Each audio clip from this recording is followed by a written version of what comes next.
Hello मित्रों, सज्जनों और माननीय जनों, आप सभी को मेरा प्यार भरा नमस्कार। हमारे YouTube चैनल में आप सभी को तहे दिल से स्वागत है और मैं यह आशा करता हूं कि आप सभी बिल्कुल ठीक होंगे। आज की टॉपिक में हम आध्यात्मिकता से जुड़ी कुछ बातें बताने जा रहा हूं। वीडियो के अंत तक बने रहिएगा क्योंकि आज की इन बातों से हमें अपने जीवन में सफलता प्राप्ति के लिए सही तरीके से निर्णय लेने में सहयोग साबित होगी। तो चलिए प्रारंभ करते हैं। क्या आपने कभी खुद से पूछा है कि वास्तव में कौन हूँ?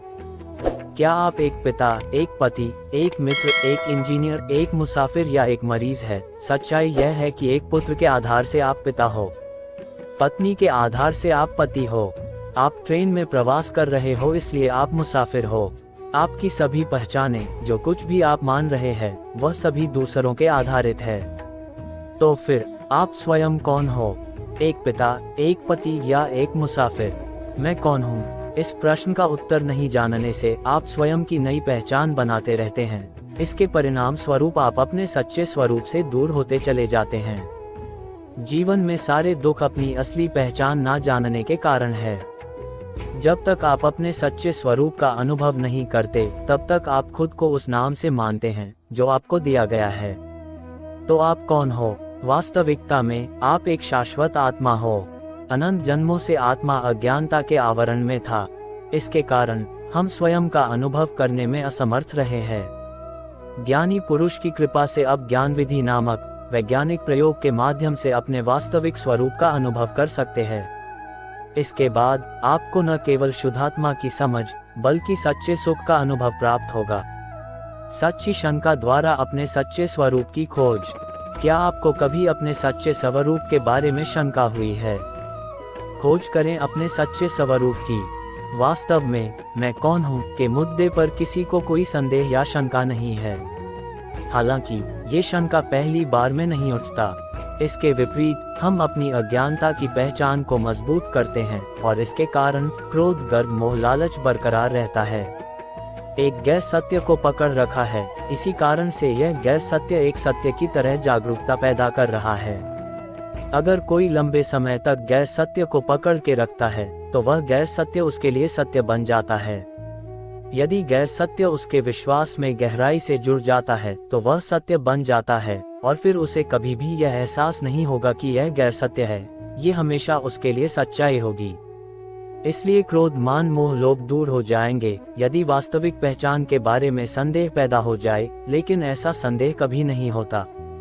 वे कैसे करेंगे? ऐसा करने में आपकी मदद कौन करेगा? अंतहीन जीवन के लिए अपनी वास्तविक पहचान के बारे में मनुष्य को संदेह मुक्त किया गया है। कौन इस मामले में संदेह उत्पन्न कर सकता है? इस जीवन में जो भी नाम दिया गया है उसने इसे सत्य माना है। इसके बारे में संदेह कभी पैदा नहीं हुआ है।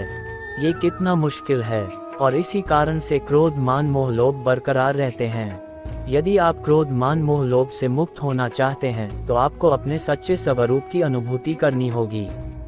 सभी शास्त्रों का समाधान स्वयं के स्वरूप का ज्ञान जानने से आता है। लेकिन स्वयं का ज्ञान कैसे प्राप्त किया जा सकता है? स्वयं के स्वरूप का ज्ञान प्राप्त करने के बाद और कुछ भी जानना नहीं रह जाता, पर यह कैसे जाना जाए? जहाँ शंका करनी है वहाँ जग ही निशंक। केवल एक ही स्थान है जहाँ संदेह की आवश्यकता है और वह है अपने आप से सवाल करना, क्या मैं वास्तव में राजा हूँ? यह एकमात्र संदेह है जिसे आपको अपने असली स्वरूप खोजने के लिए जारी रखने की आवश्यकता है।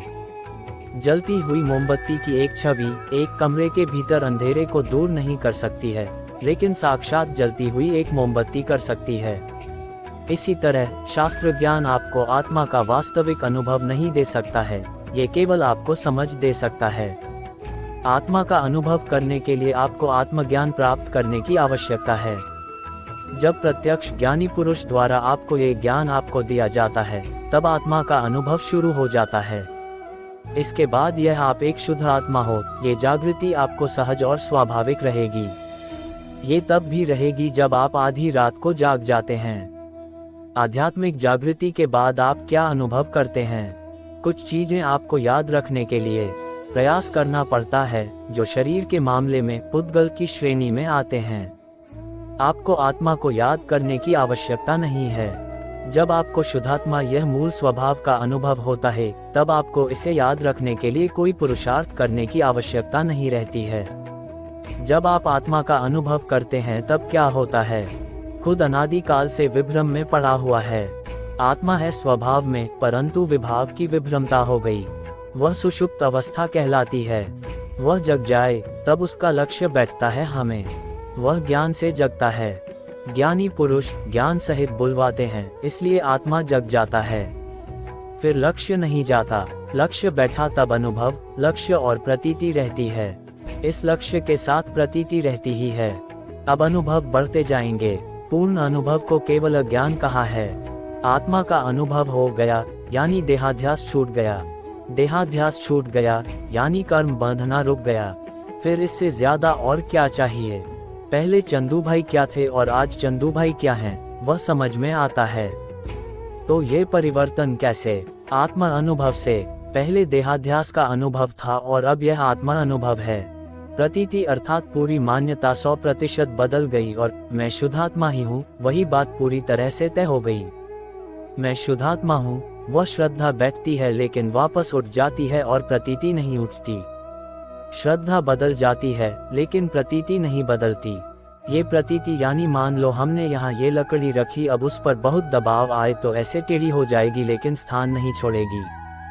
भले ही कितने ही कर्मों का उदय आए, खराब उदय आए, लेकिन स्थान नहीं छोड़ेगी। मैं शुद्धात्मा हूँ, वह गायब नहीं होगा।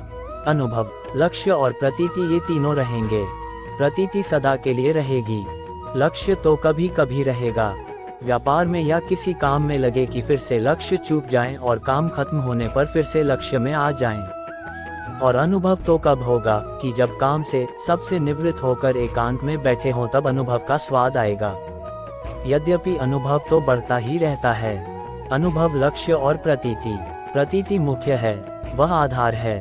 वह आधार बनने के बाद लक्ष्य उत्पन्न होता है। उसके बाद मैं शुद्धात्मा हूँ, वह निरंतर लक्ष्य में रहता ही है और जब आराम से बैठे हों और ज्ञाता दृष्टा रहें तब वह अनुभव में आता है। जब तक आप केवल ज्ञान तक नहीं पहुँच जाते तब तक धीरे धीरे यह अनुभव में वृद्धि होगी। केवल ज्ञान पूर्ण अनुभव की दशा है। वर्तमान में आंशिक अनुभव है। बर्ताव, बिलीफ, मान्यता और ज्ञान एक दूसरे पर आधारित डिपेंडेंट हैं। जैसी बिलीफ होगी वैसा ज्ञान मिलता है और बर्ताव भी वैसा ही हो जाता है। बर्ताव करना नहीं पड़ता। मैं शुद्धात्मा हूँ, ये दर्शन आत्मदृष्टि है। इसका अनुभव है ज्ञान, आत्मा का ज्ञान। हालांकि आप जितना यह अनुभव करेंगे उतनी ही राग और द्वेष से आपको पूर्ण स्वतंत्रता, वितरागता प्राप्त होगी और उतना ही चारित्र प्राप्त होगा। इसलिए ज्ञान, दर्शन, चरित्र और तप, आपको वास्तव में तप के चौथे स्तंभ के साथ सब कुछ निपटाना होगा। जब आंतरिक भाग में क्रोध आता है तो आपको इसे देखना जारी रखना होगा और इसे कहा जाता है तप। इसे वास्तव में अदित तप कहा जाता है। जब ज्ञान और दर्शन दोनों का संयोजन होता है तो चारित्र अपने आप उत्पन्न होता जाता है, जबकि तप लगातार अंतर में होता ही रहता है। जब आपकी पसंद के अनुसार कुछ नहीं होता है तब इंसान को तप करना होता है। तप में भूखे रहने की आवश्यकता नहीं है। तो मित्रों, उम्मीद है कि आपको ये संग्रह पसंद आई होगी। अगर आप इन विचारों को अपने जीवन में अनुसरण करते हैं तो आप निश्चित रूप से एक बेहतर जीवन जी पाएंगे। ऐसे ही जिंदगी से जुड़ी आध्यात्मिकता भरी बातें को देखने और सुनने के लिए चैनल को सब्सक्राइब करें और वीडियो को लाइक, शेयर और कमेंट करें।